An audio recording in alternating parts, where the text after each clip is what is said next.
اولین کسی که وارد کوپه شد، کاش یادم میاد اونجا، یه دیوونه اومد با پدرش گیر داد به من، گفت میخوام همونجوری که این سید نشسته بشینم. یک آقای دیگه اومد تو، جوری این هیکل داشت که از این در به سختی آمد تو.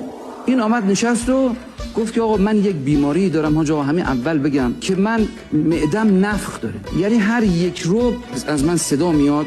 شما دیگه اینو ببخشین به بزرگواری خود. در واقع منظورش بود که صدا داخلیه، نه خیر، خارج میشد صدا میاد. گفتم که آقا این اینقدر راستگو بود که گفت هر یه ربع ساعت این صدا میاد، دقیقه تخلف نمیکرد. یعنی رأس هر دفعه که این صدا میومد اون بالا رفته بود، این صدا میاد، این دیوونه میخندید و دست میزد، تشویق میکرد.